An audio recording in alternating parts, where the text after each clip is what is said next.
Yo, you guys, this is Blacklist of the Abyss, and you are watching a kind of review for World Trigger coming out right on Christmas. It's a Christmas miracle because I actually have a video coming out, yes. Um, but I guess this is kind of a review for World Trigger chapters 116 through 125, but I'll also be throwing in some thoughts on this current Galopoula arc. Uh, so I guess we'll just start off with chapter 116. This was back when Osamu wanted Jean. Then I'll try to go through these chapters quickly because I don't plan on having this video be very long. So this is I'm not going to be as detailed as I usually am because most of those details are out of date at this point. So I'm just going to go through and summarize and then just discuss my thoughts for the most part. It's more of a discussion than a review, I guess you could say. But starting off with chapter 116, this was back when Osamu wanted Jean to be on his team. That way he could make it with Yuma and Chica to the neighbor world, as quickly as possible. Um, and everybody's been telling him this, that he doesn't need to make it there right away, and they don't really understand why he's trying so hard to make it so quickly over there. But here he says that the reason he wants to go so badly is for Yuma's sake. Not even Chica. Well, Chica, I'm sure, yeah, because her friend is over there, her brother's over there, but mostly because of Yuma, because she. It sounds bad to say that Chica can wait, and her friend and her brother can wait because you don't really know what's going on with them right now, you know. But Yuma legitimately can't wait because he's running out of time. His real body's slowly deteriorating, so Osamu wants to make sure that he has a chance to see Replica again before he, just dies. So Osamu says that that's the reason why he wants to go to the neighbor world so quickly and so badly.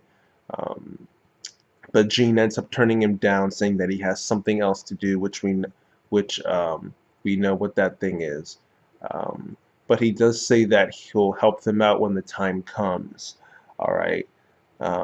When that time, what what I, that could mean a couple different things. When the time comes, he'll help them out. Is that like in the B rank in the B rank wars, he'll help them get to A rank, or is it maybe they aren't going to make it to A rank, but they want to sneak onto the away ship or something, and he'll help them out there? Like that could mean a number of things, or maybe he'll just smuggle Yuma specifically on, like that could mean a couple different things. So can't really get into much detail on that. But the other thing he says is that there's someone who's a better fit to join their team than he is. And we end up learning a couple chapters later that most people in the series, I mean, not most people as in us, I mean, people who are actual characters in the series, most of those people believe that person is Hughes, but Gene hasn't technically confirmed that yet. So um, it would be funny if, like, in like 2 months, Gene just comes out of nowhere and says, "No, I actually wasn't talking about Hughes. I was talking about some other guy." But I mean, Hughes would be great on the team too. It would be funny because Gene's the type of person who would just completely try to point you in the wrong direction just so he can look back later and catch you off guard and swerve you. All right, so I would actually find that pretty funny. But anyway, the chapter ends with the beginning of this meeting. Okay, Gene, that's what he had to do. So Gene goes into this meeting with Kazuma, Azuma, Miwa, Arashiyama, Tachikawa, Shinji Fukushima, Shinoda, Kido, uh, and Shinoda's aide, Kyoko Sawamura. Okay, so there are a lot of people involved in this meeting. Some of the highest officials, the two high, the two highest officials, plus some of the most trusted border agents and aides. Um, they're there to discuss this impending attack on Mikado City. They've gotten some information from Anadora. They know that there are three. They know that there might be some neighbors invading Medan uh, at any point in time. Maybe soon, maybe a couple months in the future. They're not really sure, but they know that at some point it's going to happen. And the three planets that are close to them, who are actually capable of invading, are After Crater, of course, Rotocrown, and Galopoula. Pola, Galopoula, Galopoula, Pola, Galopoula. I'll call it Pola. All right, Galopoula. All right, those are the three countries that it's actually possible for them to invade. All right, and Rotocrown and Galopoula are actually the subordinates of After Crater. All right. Um, During this meeting, they realize that they don't really know what the point of the invasion is. They don't really know what the enemy's objective is. Gene, usually he would be able to see some type of a future where, you know, the baby birds are getting kidnapped or something, but he doesn't see any of that. He's been walking around the city the entire time trying to look for people who could set off some trigger with his side effect, telling him there's a timeline in the future where this person gets kidnapped, where this person gets killed, where something happens. But he hasn't found anything like that. Right? So they don't really know what's going on. All right. So all they know that they can do is they're going to try and intercept anyone that invades. All right. And Keto, he wants this invasion to be held covertly to the point where the citizens and even most of the border agents don't even they aren't even aware of the fact that the invasion took place. Okay, and the reason why he thinks he wants it to be that way is because it hasn't really been that long since After Crater attacked, and he figures that border people will lose trust and faith in border if all of a sudden all these neighbors are showing up outside of those specified zones. All right. And if border people lose faith in border, that means they might not be able to go on away missions. They may lose some of the power and authority that they have in dealing with neighbors. They could just be bad for them. All right. So he wants to make sure that pretty much no one knows about this except for whoever is needed on the mission. So A rankers, people like Nozomi Kako, all right, who is awesome by the way. She's freaking awesome. All right, but anyway, um, later we learn from Yotaro that the person Gene wanted to join Tamakoma 2 was Hughes, but again, we haven't actually heard that from Gene himself, so that could just be a giant swerve, and I would think it would be hilarious to me if that was the case. Um, there's a point made here about how Hughes made a bet with Gene a while back, which during the B rank wars, and if he had lost, he ended up winning the bet. But if he had lost the bet, then Gene could have used that bet to make him join the team against his will. All right, so that's kind of the justification for this theory. Again, no confirmation on that, but I think it would be cool if it was just completely off base, because everyone's buying into this idea. I just think it would be funny if everybody was wrong. I just think it'd be hilarious. All right. I also would have, though I would it would be kind of cool to see Hughes fighting with them, especially if to see the reaction of people like Miwa who are just completely against neighbors and don't like the fact that they have one neighbor in border, let alone two neighbors in border, all in Tamakoma. I just think that would be hilarious. I don't even know what Miwa would do. Like I don't think he'd know what to do. he would, he, he that would just be fun to watch, all right, or read.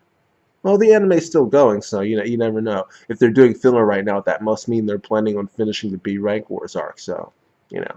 But anyway, um, next we end up seeing this guy Rizo. All right, he works for Border, and he's looking. He was showing Enidora a movie. It looked like in order to try and get him to talk and give up more information.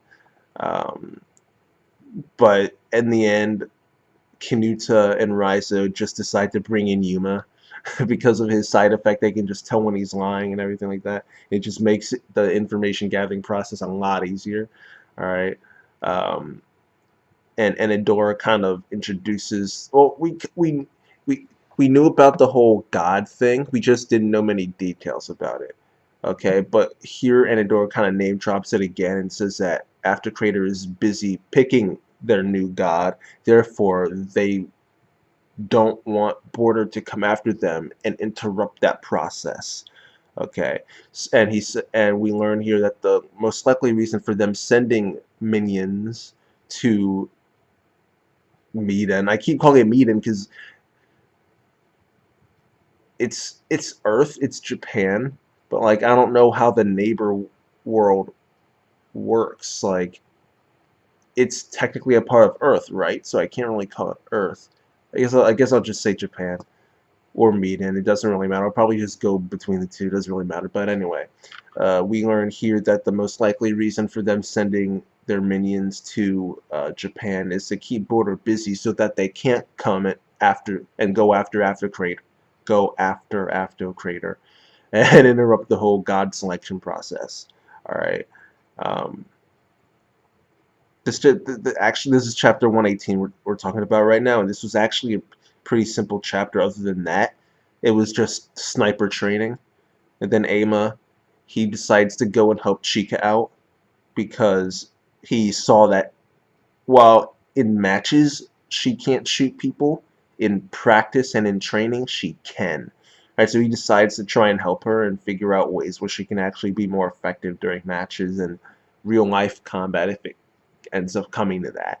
All right. He decides to give her a new trigger as a way of fixing things.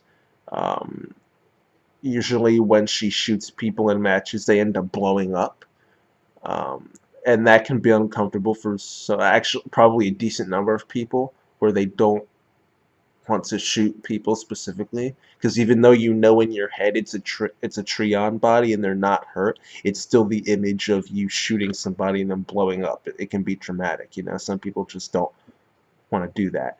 So he gives her a black lightning trigger. That way, instead of blowing people up when you shoot them, you're slowing them down with the lead bullets, the kind that we've seen with Miwa and Yuma. Okay, the lead bullets, they can't be blocked with a shield. All right, so that's one of the advantages of using them. However, they can't be used with bagworm, which is a big disadvantage. Snipers are huge fans of bagworm. They use it to hide their presence so that they don't show up on radar. And that way they can just hide around and just catch you off guard by sniping you. But if you can't use these lead bullets with bagworm, then people are always going to know where you are, and that kind of defeats the purpose of being a sniper, right? So there are definitely some clear disadvantages to using it, but it may be worth it just to get Chica to shoot people because her not wanting to shoot people has hindered them in previous rank wars, especially in the last one, where she hesitated and she tried to shoot them in the end, which is progression on her part. But in the end, if she'd just done it like that, things could have turned out differently, right? So it not being able to be used with bagworm is a disadvantage, but it might just work out for Chica specifically. Um, Also, there's a problem with the range and the speed of the bullets. Um, with the sniper specific triggers, the range is actually guaranteed. So using a black version of a sniping trigger kind of eliminates that problem inherently, rather than a black version of a gunner trigger, like Asteroid or something like that. Um, so the range problem is taken care of, but the speed issue is still there. But there are different types of sniping triggers that can attempt to chip away at that weakness. Like, for instance, whatever the structure of the trigger is, the different advantage and disadvantage it has. So, for instance, with the Ibis, we all know this because we've seen Chica use it before. With the Ibis, the more Trion you have, the more Trion you feed in, the more power the more power behind the bullet or the shot. We've seen Chica blow up bridges and blow holes in Border HQ. We've seen how an excessive amount of Treon affects the Ibis, it increases power. Right? The Egret increases range. Alright? But the lightning increases speed. Therefore, he gave her black lightning so that the speed would no longer be an issue. All right, especially with you not being able to use bagworm, you need to be able to get those bullets out as quickly as possible. That way, even if they know that you're there, maybe they'll be distracted by a teammate or something, and they won't be able to have enough time to dodge both your shot and whatever your teammate is doing. All right, so that's Emma. He's smart. All right. Well, technically, Mirai is the one who came up with the idea, but he's the one who put it together. He's the one who put together what Chica's problem is, how to fix it, and to know that what Mirai came up with would actually fit in the situation. So, or snaps for Ama. All right. Now, the last part in this chapter 119 is the explanation of the God system. Okay, which yeah, I wasn't really too excited to talk about this just because I don't feel like because this is going to take it's going to take much longer than it needs to take. But the way the system works in After Creator is that there are four houses. Okay, four houses, and each house is ruled by a feudal lord. So think of Naruto. You have the land of fire, land of wind, land of water. You've got the different lands, and each land has a feudal lord. It's kind of like that, all right. But each land has subordinate houses beneath it. For instance, After Creator has Rhoda Crown and Galopoula, all right. And those subordinate houses are controlled by the main land, the main house. All right. High Rain is one of the feudal lords. He's in charge of the entire house and subordinate houses and everything. All right. And the reason why he attacked Japan was to get more triggers for his land, for his house. That way he can increase his influence, increase his power, increase his territory, get more citizens, and have a bigger say in who the next god is. All right. Now, as far as the god goes, the life of the planet slash country, neighbor country, is linked to it. So, if and when that god dies, the planet is going to die too. All right, and obviously, no one living on that planet wants the planet to die. So, before the god dies, they need to find someone who can replace that god and become the new god. They wanted Chica, but that obviously didn't work out. Um, so now what they have to do is High Rain has to find the next best thing with what he already has. And the reason why he wants to do this so badly is because being the person who crowns the new god will earn him more power and more influence, okay? That's everything in the neighbor world, apparently. Alright, which I have no problem believing because the few parts of the neighbor world that we've seen, it's all war-torn and everything. So power and influence would definitely be helpful there. Right, so High Rain's backup plan in case they couldn't get one of the baby birds in Japan was to make his subordinate with the highest levels of Trion, the next god. Alright, so literally the next best thing. The problem with that is that whatever subordinate house that person comes from is going to lose power because they're losing one of their strongest warriors, obviously, right? And they're becoming the god. So that makes whatever house they came from a little bit weaker, but more than a little bit, right?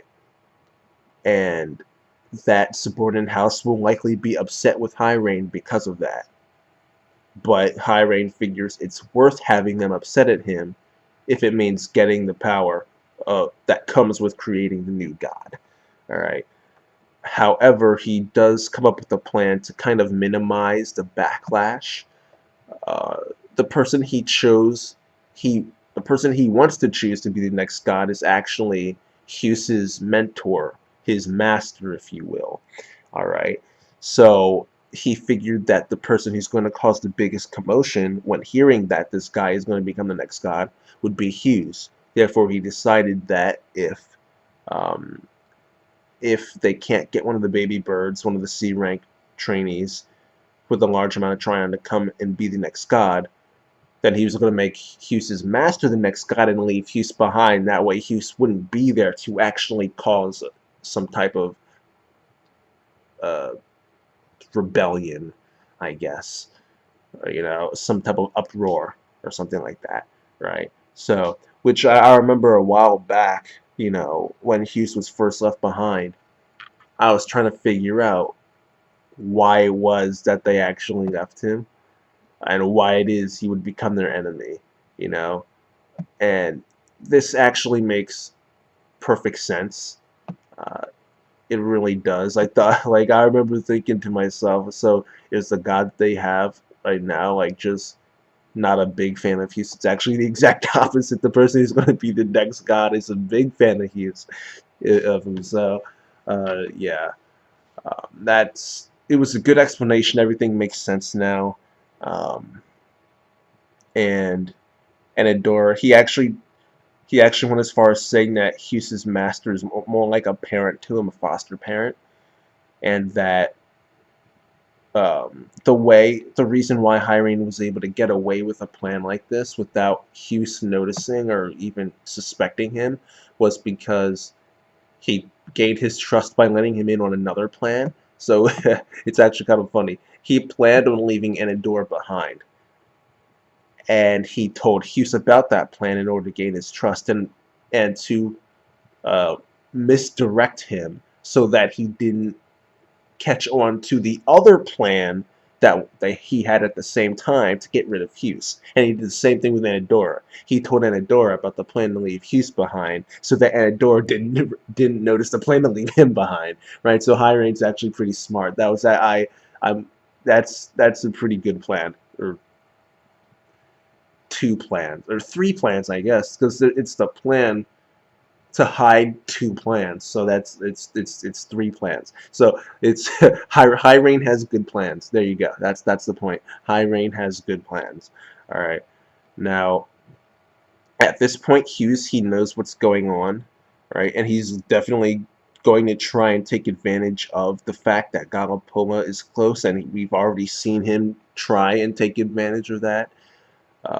Osamu and Yuma actually thought that they would be able to take advantage of Hughes wanting to go to Galopola and actually go with him and get back to After Crater with him. Because they both want to go to After Crater for different reasons, but all three of them want to go, both sides. So they thought maybe there's a chance they could take advantage of that, and enemy of my enemy is my friend. Maybe have a temporary alliance with Hughes, something like that, right? Um, and I don't think it's going to work out. Oh, Hughes is surprisingly nice to Tamakoma.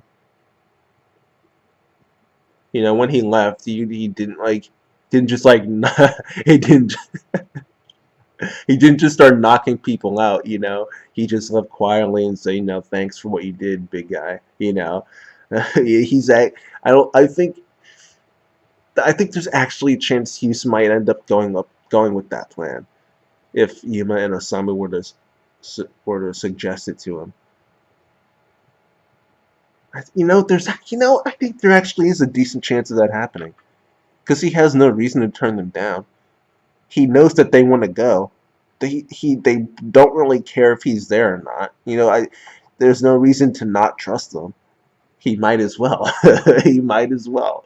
And so there's actually a decent chance he might end up going with that plan. But after all that stuff, there's a little bit of discussion with Chica and Ama and Lead Bullets, Asteroid Hound, and all that stuff. All right, but the real thing to talk about at the end of chapter 120 is the fact that this mini army of Galopola has arrived, and they have these new triggers that they're bragging about. All right, as well as some Treon soldiers from Rotocrown. All right.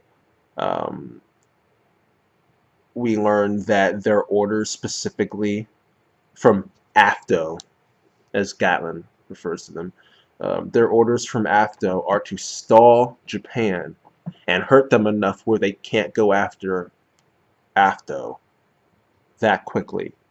Um, and some of them are saying the best way to do that would be to attack citizens. Some are saying the best way to do that would be to capture border agents. However, Gatlin tells them, nah, we ain't doing any of that. All right, because if we do that, then we're gonna piss off Border. All right, and if we piss off Border, not only are they gonna want to go after Crater, they're gonna want to go after us too. All right, and we don't want that. All right, so instead of pissing off Border to that degree by hurting citizens, hurting agents, capturing citizens, capturing agents, killing them even, the best way to do that is to just take out the away ship. You know, that way they're still they don't like you, but their disliking for you is still not as strong as their disliking for After Crater. So After Crater is still the higher priority. All right, that's their best way of protecting themselves. And you know what's interesting is this dynamic between Galopoula and After Crater. You would think that the subordinate countries would be more loyal, and that only something like taking away their strongest warrior to make him or her the next god would turn them against you. But they're not really. They'll do what you say, but they're not going to go out of their way to help you out. Like they're going to do the smallest amount of work they can to technically succeed in the mission you give them. Technically, you know. So it's an interesting dynamic that we have here. They don't really seem to. I don't think loyalty isn't the word. They're loyal because they're taking on the mission, but I guess yeah, they're loyal, but not really. They don't really care. So it's an interesting dynamic that we have going on here between the subordinate countries and the main house. All right. Um, but anyway, Gatlin and Yomi and all of them, they're looking through their data, looking through the number of border agents and how strong they are, the number of black triggers, which, Yuma, Amo, and then the Fujin. Though I don't know, maybe there's more than that. We just haven't met them yet. Um, but that's what the data that they have. I'm sure there might be. I'm sure there might be some. Oh, I don't know. I don't know. But they know of 3 black triggers max. They said they weren't even sure if it was 3. It was, I think it was like 1 or 3, and then they were talking about that's a big difference, 1 or 3, because black triggers are so OP. All right. Um, but yeah, they're talking about that. Talking about how many Treon soldiers they have. They have Idris. They have dogs. Um, so they're getting their preparations all squared away and everything to actually do this invasion and get it underway. Now, listen, all right. I said it before. I'll say it again.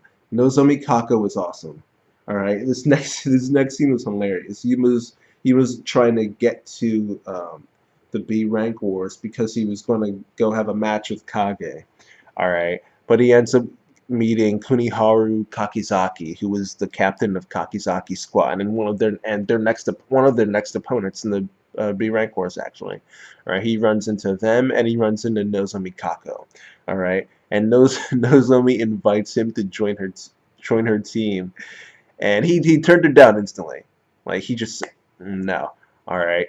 Um, but it's the way Nozomi chooses who she adds to her team is whether or not their name starts with a K.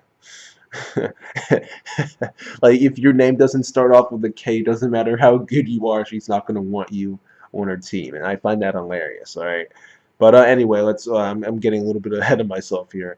Um, there's a scene here with Osamu, and he's reflecting on his failures and everything, and he's told that Hitora, is actually going to be a pretty good teacher for him because when she first started out, she had low levels of Tryon, and she was struggling to try and find her way in Border as well, find out what she could be best at. And after training and working hard, she became the ace of Arashiyama squad. So because of that, she would be a very good teacher for Osamu. The problem is that she thinks Osamu's been treated way too well, and that he expects people to be nice to him and do things for him. So she essentially she what she does is she makes him beg for help, pretty much, because he expects people to just say, okay, Osamu, I'll do this for you. Why not? Like he expects everything out of people. So she's trying to make him actually ask for something for once. So she makes him beg for it pretty much, and she ends up teaching him about the spider, right, which allows you to create wires and traps, kind of like Sasuke in the early parts of Naruto, with the wires and everything, through the teeth and all over the place, and you can't even see him until it's too late, like stuff like that. Um, and Osamu doesn't really see the point of it right away, but eventually he sees, thanks to some prodding and some big hints from Ai, he realizes that, well, not even hints, she just comes out and tells him um, that if you get really good with the spider, and your opponents know you're good with spider, they're going to get paranoid. All right, and their attention is going to be split between what's going on and just looking for traps, because they don't know where they will know that they're there. They just won't know where specifically and when it's going to affect them. So their attention will be split, and when your attention is split like that, it's going to create openings, and Yuma will be able to take advantage of those openings, and maybe even Chica. All right, all right. So mastering Spider will allow Osamu to target enemies um, without even really confronting them directly. Though he could do that if he wanted to. There's nothing that says that Yuma has to be the one to take advantage of the opening. Osamu could be the one to do that too. Right? He can still train with his asteroid and stuff like that in order to get better and take advantage that way.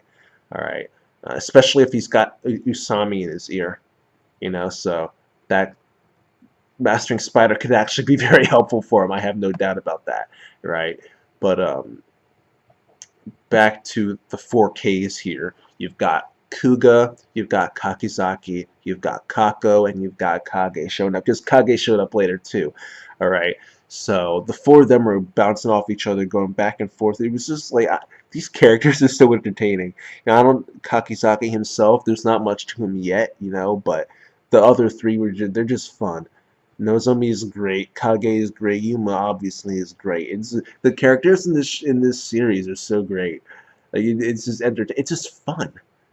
It's fun, you know. And I wish we could have just stayed with that scene the entire chapter, but Osamu ended up calling Yuma back, right? So I get they need to get ready for the rank wars, because they're taking place at night for some reason this time. But before Yuma ends up getting back, Osamu was talking with Izumi about new strategies for the match, just to try to get a confirmation that he's actually doing the right thing here and he's on the right path. Next we see, yeah, next we see what was it, Katari Squad or whatever, the other opponents that Tamakomitsu has in their rank wars. Yo, man, these people are funny, man. These people are funny. The captain is Yoko, all right, and she's incredibly overconfident. You've got Yuta, who's a yes man pretty much because he likes her. I'm sure. And then we've got Rock. All right, his real name is Rokuro, but I'm calling him Rock because one of the main characters in Black Lagoon has the same name as him, and his nickname in Black Lagoon is Rock. So I'm going to call this guy Rock. All right, because I can. All right, because I can. All right, so. Yeah, and Rock is awesome. He's the one who tries to set both of them straight when they're being ridiculous, right? Like Yoko is trying to tell them that Tamakoma is going to be a big deal because they're all kids, even though she's only 1 year older than them. But they're kids for some reason. Though then again, I do that sometimes too. I'll call people kids. They'll be like 3 years older than me, and I'm still calling them kids. But I'll be like driving down the street, see some guy who's older than me, and say, "What is this kid doing?" But whatever. I'm kind of like her in that regard. But um, she also talks about how Tamakoma isn't a threat, not only because of their age, but because they got wrecked by Azuma and Kage and Ninamiya. which their Kage and Inamiya squads are pretty freaking good. They're like at the top, so it's not really. And Azuma is Azuma, he's incredibly skilled himself. He's just held down by his teammates. No offense to them, but they're just not as good as he is. Right, so there's no shame in losing to those three teams. There really isn't, but she's trying to act like there is, and that's just not true. All right, but the other stuff she was saying was that they haven't lost in a long time to Kakizaki squad, so they're not a big threat. And Rock tells her the reason we haven't lost to Kakizaki squad in a long time is because we haven't fought Kakizaki squad in a long time. So I don't know. You can take that however way you want to. It could mean that the last time they faced them they lost, or it could mean that the last time they faced them they won, but the time before that they lost. It was, the point is they're all threats, and Yoko's trying to act like they're not. She's getting overconfident, all right, but Rock is trying to set her straight, all right. And there was a another thing Rock said was that they couldn't count out Tamakoma because he heard that Nozomi was trying to recruit Yuma, and Yoko's like, that doesn't mean anything. The only reason you bring that up is because you know that she didn't try to recruit me, and I'm still pissed about that. So that's funny because her name starts with K too. So that's these characters are so entertaining. This manga is so great. I hope it never gets canceled. I hope it never. Well, I don't want it to never end because that would just get me. The quality would go down eventually because it's getting drawn out. But anyway, I just it's just so great. It's just so great. All right, it just is. All right, but I'm gonna stop talking about that right now because I'm like almost 40 minutes in this video and I need to finish, and I'm like 2.5 chapters away from finishing. So we we can do it. All right, this Christmas miracle is going to happen. It will. Okay, I swear it will. All right. So I don't even remember when. Oh yeah, Yoko and them. Right. So the invasion starts after this. It kind of starts. A couple dogs crawl out of the tree. One dog crawls out of the tree on Soldier that Yoko and her squad took out, and it starts its reconnaissance. Galopoula was talking about their new triggers again, how special they are, and they decide that at sunset, when the border agents are changing shifts, that's when they're going to make their move. All right. They reveal at that point that they are targeting the expedition ship, but I talked about that already. And that would obviously stall them. You can't go to After Crater if you don't have a ship that takes you to After Crater, right? So, and what did what's his face say? Destroying the away ship would set their plans back an entire year. So that would definitely stall them, big time. All right. But as soon as they make their move, it's obvious to Gene because of his side effect. He just sees it. He knows what happens, and he alerts everyone, like Amo, Shinoda, Tachikawa, and all of them. So all of them are getting ready to make their moves, and this is where we hear something very surprising. All right, Gene tells Konami that she should stick close to Tachikawa because his side effects saw a future where he gets cut down. All right. Which, let's be honest, if Daisuke Ashihara is going out of his way to tell us that there's a future where Tachikawa gets cut down, then I guarantee you that's the future we're going to see.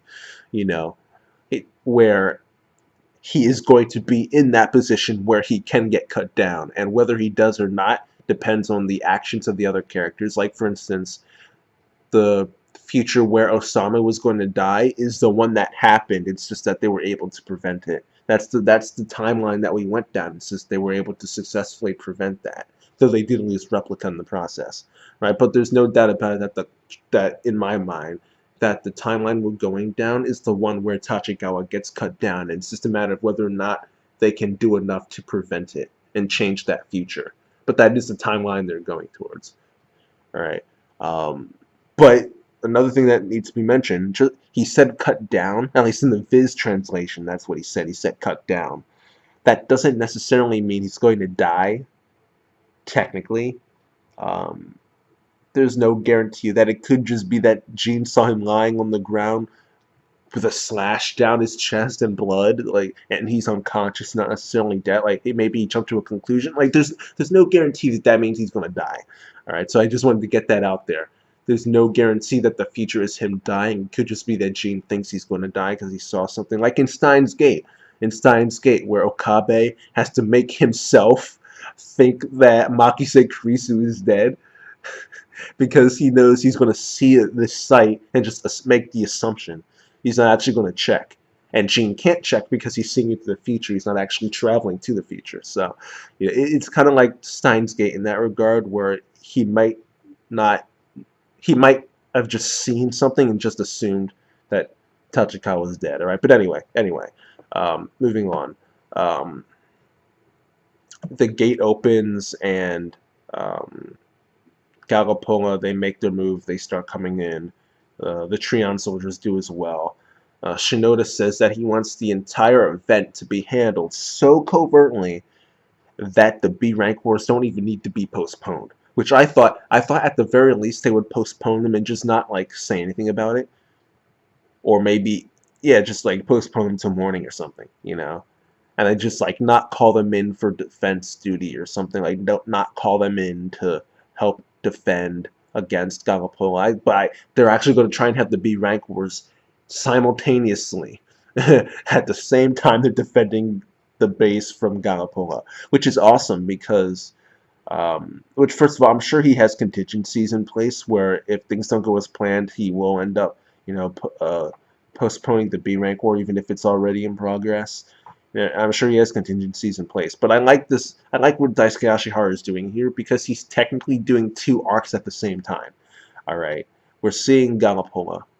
All right, but we're also seeing the B. Well, we're not technically seeing the B rank wars yet because the match hasn't actually started yet. But I'm assuming we'll see it in another couple chapters or so. But at least I hope we do, because there will be it. We're getting two arcs at once. I think that's an interesting dynamic, and I'm actually curious to see. Excuse me. I'm actually curious to see how exactly he paces that and everything and executes it. All right, but anyway, um, who's involved? Let's see. They can't call on Kage Squad to help, or Azuma, or Yuba, or Katsuri, or Kakizaki, or obviously Mikuma squads to help against Galopoula because they're involved in the rank wars. Therefore, they will be competing instead of defending. All right. And Shinoda, he decides to make his move without them. Hughes escaped from Tamakoma. I mentioned that before too. He wanted to bring his trigger with him. That one with like the what was like the magnets or something, or the iron, or something like that. It was like that thing that went in his arm and it spread all this like stuff around. I think they were magnets. Anyway, it's that trigger. He wanted to bring that trigger with him. All right, but he couldn't find it, so we just had to get some random. It looked like some random Tamakoma trigger that was lying around, and that's what it looked like he grabbed. All right, but we see here the Idra show up. All the snipers are shooting, trying to take them out, but the Idra have shields, and they can actually fuse their shields together with the other Idra next to them, so that makes the shields stronger. That way they can keep moving forward without having the shields get broken and them getting sniped and taken out. Alright. But because of the snipers not being as effective, because of this shield sharing ability, the gunners come in and they help, and they actually start to break through the shields. However, one of the neighbors from Galopoula ends up, I forgot which one it was, maybe Coscaro, maybe? Or Reggie, someone they opened up the gates, or maybe it was Yomi even. They opened up the gates and the dogs started coming through. Arafune and Reiji had to come over to help the two all-arounders. They told the gunners to withdraw a bit because of all the dogs, the snipers couldn't cover them. So the gunners had to take a step back and just leave everything to the attackers and the two of them. Right now, while this is going on, Gatlin, Wensaw, and Rata, okay, they are in disguise as Treon soldiers, and they use their new trigger that can let them go through walls essentially to infiltrate Border HQ. All right. It kind of, I say walk through walls, but they kind of opened up a wormhole, it looked like, Kind of like they created a wormhole in the wall, walked through it, and then closed the hole. That's what it kind of looked like. And then once they get in, Gatlin says, "You know what? Things are going well. We'll probably be done in 10 minutes." So that's we're gonna get some Hunter x Hunter like pacing where that one episode of Hunter x Hunter where the entire episode is only like it's a 20-minute episode, 25-minute episode, but that 25 minutes only covers 90 seconds of actual like canon story. Like as far as the story is concerned, only 90 seconds pass by in that entire 25 minutes. It's like that. That's what we're going to be getting here. It's going to be like 20 chapters that cover 10 minutes. All right, not 20 chapters. That's an exaggeration, but you get what I mean. All right. But anyway, Gatlin issues out some orders to Wen, Saw, and Rata, and Regi, and Yomi, and Glascaro, alright? Issues out orders to them, and he confirms orders that they have from After Crater, saying to leave Hughes behind if he asks to come with them. And if he tries to force his way back with them, they have permission and orders to kill him if necessary. So Hughes, I don't think he realizes that Galopoula's orders go to that extent. I think he thinks that Galopoula is going to cooperate. That ain't the case. All right. They might not care that much about After Crater, but they do care about making enemies, and they don't want to make an enemy of their parent house. Like that just would not be smart. That would be very stupid of them. All right. If you don't want Japan to be your enemy, you certainly don't want your parent country, house, land, whatever, to be your enemy, because they can literally just destroy you, and that would be it. That would be that. You'd be done. All right. But anyway. Jesus Christ. God, 40. 47, 48 minutes. Jesus. I'm like making a movie over here, man. I'm making a movie. This is like some King Lightning style crap right here, man. Oh God. Anyway, I probably shouldn't be using Jesus in God's name like that on Christmas. Let me stop. Anyway, moving on. Jean comes out of nowhere with the food gene, all right, and starts attacking Gatlin, Wen, and Rata. All right, they escape through a wall pretty quickly, but even in that short amount of time, Gene was able to figure out where exactly they were going, and he warned Shinoda and the others that they are going after the away ship. Right? And Amo, he uses his side effect to figure out just how strong Galopoula is. He says that Wensaw and the others are pretty much A rank, but Gatlin, this dude Gatlin is as strong as Shinoda. Shinoda. Shinoda is the strongest non-S ranked trigger user in Mortar. And this dude Gatlin is at that level. Yo. I'm expecting a fight, man. I'm expecting it. Yeah, I better see Gatlin versus Shinoda. I better see it. I better see it. Alright, I need to see this fight. Alright. Um but anyway, moving on. Fanboying aside, because it's really late, and this video is very, very long, unnecessarily long. Shinoda declares that, or declares, what am I saying? He deduces, I said it was late, didn't I? Shinoda deduces that there's a neighbor that's actually directing Galen, Wen, and Rata, giving them help of some sort. So he has Midorikawa. No, not Midorikawa. He has Miwa and Yosuke go out looking for some of them, and they end up finding Koskero, he was distracting border agents outside, along with Regi, I think. So that's a fight that's going to happen.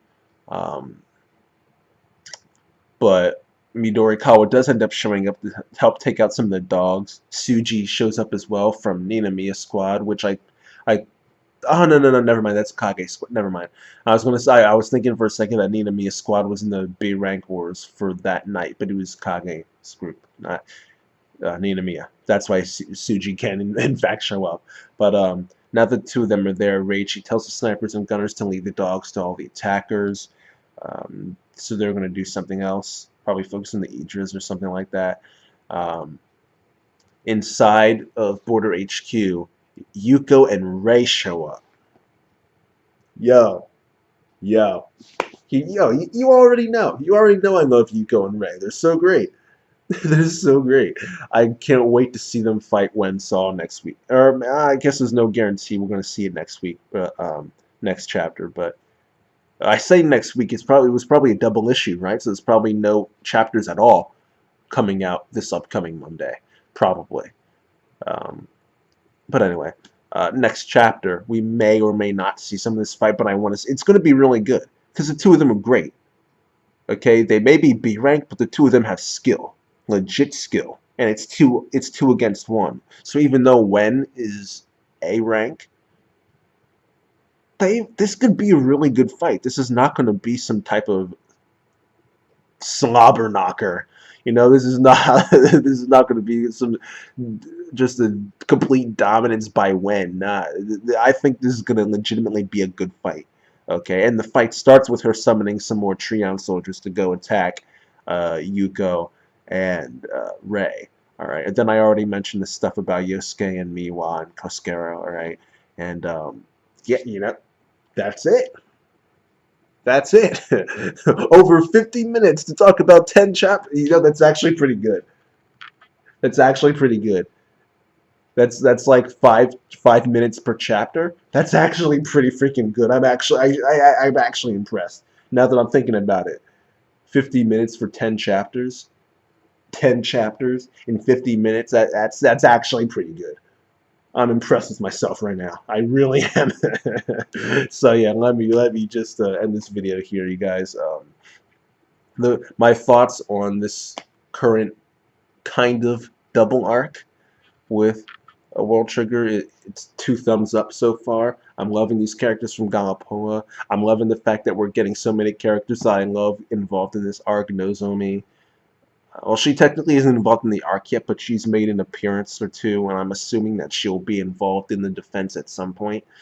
Nozomi, uh, Yuko, Rei, Yosuke, Miwa, Jin, Shinoda, Amo. We're getting so many great characters. This is great. This is great. This arc has a lot of potential. I'm definitely looking forward to how it unfolds. I'm looking forward to see how the execution of the B rank wars is done, whether we see any of them at all, or maybe he mixes some of it in.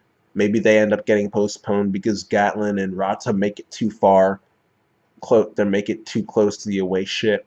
I'm very interested in seeing how this unfolds, and I'm going to give this arc 2 thumbs up so far. I won't give a rating to the entire arc yet, just because I don't like giving ratings to entire arcs until they're complete, or at least until they're farther in. Where if it's been really bad, then I can give a rating to it before it's complete, because I have legitimate reasons for saying that it's bad. But if it's been good, then I don't know how it'll conclude. The conclusion has a big impact on how good I end up thinking it is. So I won't give it the entire arc an official rating yet. But I'll just give it 2 thumbs up and say I'm really enjoying it and looking forward to see how it unfolds. So yeah, you guys. This was your Christmas miracle by Blacklist of the Abyss. My 10-chapter review of World Trigger. And I'm going to do my best to power through these busy times and keep up to date with World Trigger and review it weekly. And yeah, you guys, that's it. Rate, comment, subscribe. Follow me on Twitter at BlacklistOTA for random tweets about anime or wrestling, or retweets about anime or wrestling, or just superhero comic book news, and just something I find interesting. Follow me on Twitter at BlacklistOTA. Rate, comment, subscribe. Have a Merry Christmas, a Happy Hanukkah, Happy Kwanzaa, whatever you celebrate. All I know is that today is December 25th, and everybody needs to have themselves a good, happy, Merry Christmas. See you guys next time.